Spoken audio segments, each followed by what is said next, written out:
1869 সালের 19শে অক্টোবর তমলুকের হোগলা গ্রামে অতি দরিদ্র পরিবারে জন্ম হয় মাতঙ্গিনী হাজরার। বাবা ঠাকুরদাস মাইতি, মা ভগবতী দেবী। পরিবারের উপার্জনের একমাত্র পথ ছিল সামান্য কিছু চাষের জমি। সঙ্গী ছিল অভাব অনটন। কোনোদিন পড়াশোনা করার সুযোগই পাননি মাতঙ্গিনী। 12 বছর বয়সেই বিয়ে হয়ে যায় তার। তার বাড়ির পাশেই এই ছোট্ট মিউজিয়ামটি করা আছে। এই মিউজিয়ামে তার বিভিন্ন ছবি এবং তার ব্যবহার করা বিভিন্ন জিনিসপত্র রাখা আছে। 5 গুণ বেশি বয়সের ত্রিলোচন হাজরার সঙ্গে বিয়ে হয় তার, কিন্তু সংসার জীবন বেশি দিন টিকল না।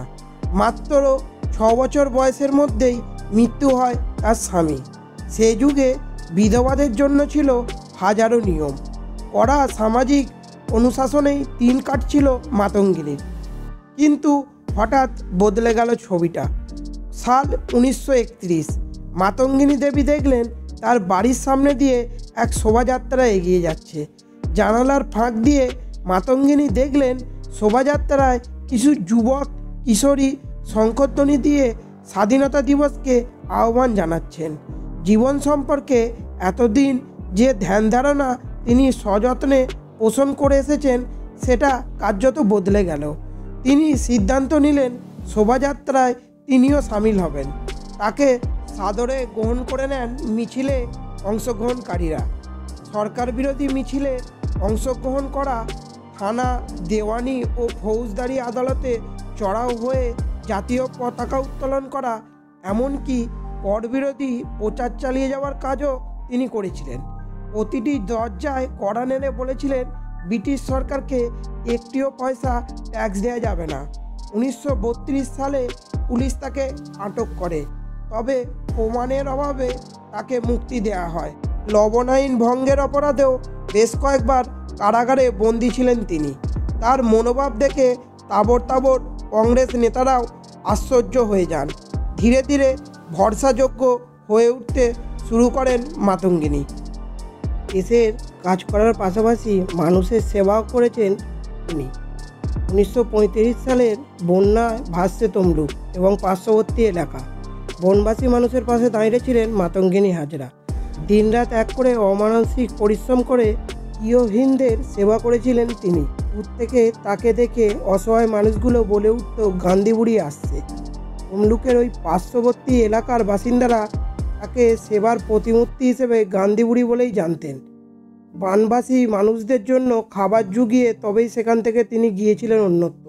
নিজেই স্বাধীনতা আন্দোলনে যোগ দেওয়া নয়, এই কাজে অনেককেই অনুপ্রেরণা জুগিয়েছিলেন তিনি। সম্পর্কে আমি আবার ওনার সম্পর্কে দু একটা তো বলুন না, যে না জানা কথা যেগুলো সহজে বইয়েতে পড়া যায় না, যেগুলো আপনি জানেন এরকম কিছু। উনি অনেকে ভাবেন যে উনি ইমোশনাল এই সমস্ত কাজগুলো করেছেন, কিন্তু ওনার প্রথম থেকেই ওনার লাইফ ছিল খুব ডেডিকেটেড লাইফ। আচ্ছা, মানে উনি ছোটো ছোটো কাজগুলো, মানে সে বিবেকানন্দের কথা যে কাউকে আইডেন্টিফাই করতে হলে তার ছোটো কাজগুলো দেখা উচিত, বৃহৎ কাজ ছোটো কাজ। উনি ছোটো কাজ মানে প্রথম থেকেই উনি খুব সেবামূলক কাজে শুরু করি। হ্যাঁ, নামমাত্র এই তো লাইফস্টাইল, এই তো লাইফস্টাইল খুবই সাধারণ লাইফস্টাইল, মানে একবারে ন্যূনতম, বুঝতে পেরেছি। এই তাই এইগুলো যেদিন এতে যায়, ওই কোর্ট দখল করতে যায়, আচ্ছা, সেদিন এইগুলো ওনার এক নিকট আত্মীয়র কাছে খুব নিডি, তাকে দিয়ে বলে আমি আর আসবো না, এটা খুবই ব্যবহার ফিরবো না হয়তো। মানে উনি যখন গিয়েছিলেন আন্দোলন করতে, উনি জানতেন যে আমি মারা যেতেও পারি। হ্যাঁ, উনি মারা নাও ফিরতে পারেন, উনি জানতেন মোটামুটি, যেন ওনার কিছুটা ইয়ে হয়ে গেছিলো যে আমি আর ফিরতে নাও ফিরতে পারি। উনি ওনার এইগুলো তার বাড়ি। এই মিউজিয়ামটা তৈরি হয়েছে কি মানে কিছু ফান্ড আছে নাকি? না, এই মিউজিয়াম সরকারি থেকে এইটাই যা করেছে সরকার। কবে করেছে এটা? কতদিন আগে করেছে? 2 দিন আগে, 2 বছর 3 বছর। আচ্ছা, মোটামুটি এইটাই যে করেছে এটা দেখাশোনা করার বলছি ব্যবস্থা মানে না না দেখাশোনা করছে কিছু নেই। সবকিছু দেখাশোনা মোটামুটি করা আমাদের বাড়ি সপ্তাহে এটি করে এই চলছে। বেশ পরিষ্কার পরিচ্ছন্ন আছে ভাবে দেখা যাচ্ছে, এসিও লাগানো আছে। সরকার থেকে যেটা করার করে গেছে আর কোনো দিকে তাকাই আর ওনার যে যে এই বাড়িটা যে আছে দেখা, এই বাড়িটাতে কেউ থাকে এখন? আমরা থাকি ওখানে ওখানে ওপরে থাকে তো? ধীরে ধীরে ভরসাযোগ্য হয়ে উঠতে শুরু করেন মাতঙ্গিনী। লেফটেন্যান্ট গভর্নর অ্যান্ডিসন আসবে তমলুকে। তাকে কালো পতাকা দেখানোর দায়িত্ব দেওয়া হয় মাতঙ্গিনীকে। তিনি সময় মতো নির্দিষ্ট জায়গায় পৌঁছে যান। কালো পতাকা দেখিয়ে তিনি চিৎকার করে go back governor, go back বলতে থাকেন। এই অপরাধের জন্য তাকে গ্রেপ্তার করা হয়।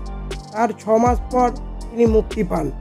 মাতঙ্গিনী হাজরা ছিলেন ভারতের স্বাধীনতা সংগ্রামের একজন বীরাঙ্গনা। তার জীবন ও আত্মত্যাগ ভারতীয় প্রজন্মকে অনুপ্রাণিত করেছে এবং ভারতীয় স্বাধীনতায় তার অবদান সর্বদা স্মরণ করা হবে। ভারত ছাড়ো আন্দোলনের অংশ হিসেবে তৎকালীন 72 বছর বয়সী মাতঙ্গিনী হাজরা তমলুক থানা দখলের উদ্দেশ্যে 6000 সমর্থক নিয়ে বেরিয়ে পড়েন। তার মধ্যে বেশিরভাগই ছিলেন মহিলা। মিছিলটি শহরের উপকণ্ঠে পৌঁছালে ব্রিটিশ পুলিশ 144 দ্বারা ভাঙার অপরাধে গুলি চালাতে শুরু করে। গুলি শুরু হবার পরও তিনি সমস্ত স্বেচ্ছাসেবকদের পিছনে ফেলে তিরঙ্গা পতাকা নিয়ে এগিয়ে যেতে থাকেন। পুলিশ তাকে 3 বার গুলি করে। তা সত্ত্বেও তিনি হাঁটা চালিয়ে যান এবং গুলিবদ্ধ হবার পরেও তিনি মাতৃভূমি জয় হোক, বন্দে মাতরম স্লোগান দিতে দিতে এগোতে থাকেন। লাস্ট গুলিটি যখন তার মাথায় লাগে তিনি মাটিতে লুটিয়ে পড়েন এবং সেখানেই তার প্রাণ যায়। বলুন।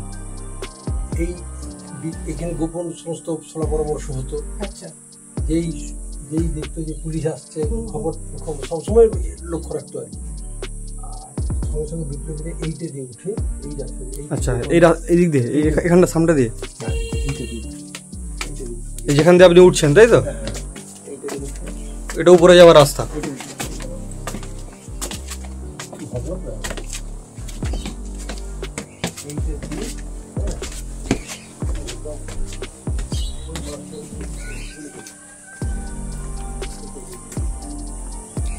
আচ্ছা, এইটা দিয়ে, তাই তো?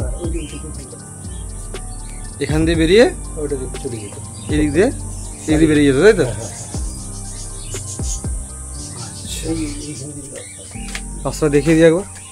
এই দেখে যাবেন পুলিশ হ্যাঁ, ঠিক আছে, চলুন। এখান দিয়ে, তাই তো?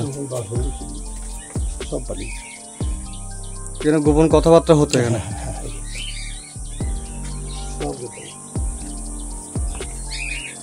বিপ্লবীদের আসা যাওয়া ছিল, আরো বিপ্লবীদের আসা যাওয়া ছিল এখানে, তাই তো?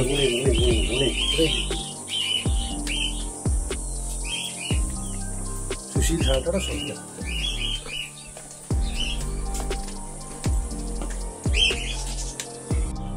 আচ্ছা, এইটা কি আছে? এইটা এটা ওনার সময়কার সিন্দুক, উনি ব্যবহার করতেন, তাই তো?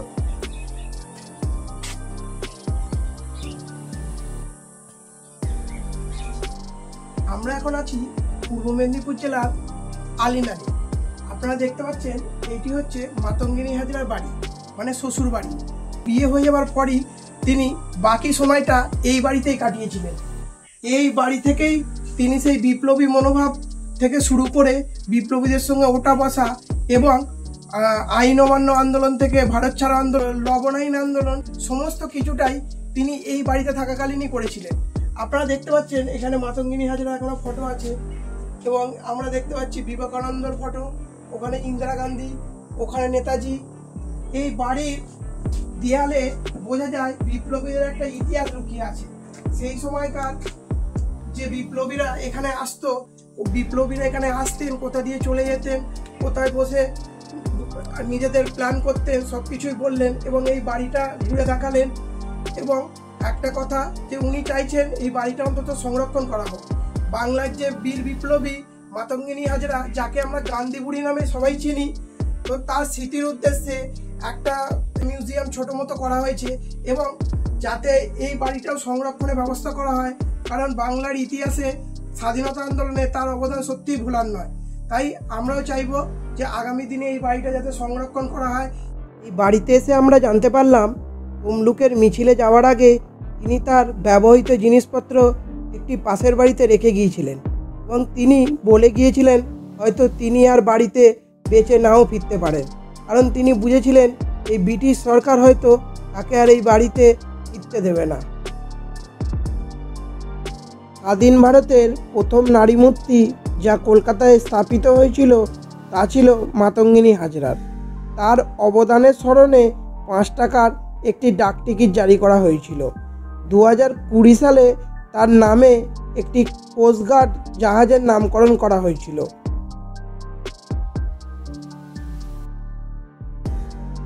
ভারতের বহু বীরাঙ্গনাই স্বাধীনতার জন্য আত্মদান করেছেন, তবু এই বৃদ্ধা মাতঙ্গিনী হাজরার নাম ইতিহাসের স্বর্ণাক্ষরে লেখা থাকবে।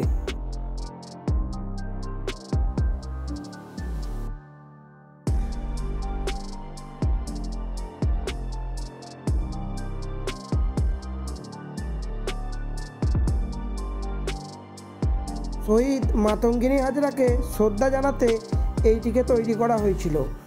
এইটি উদ্বোধন করেছিলেন তৎকালীন প্রধানমন্ত্রী ইন্দিরা গান্ধী।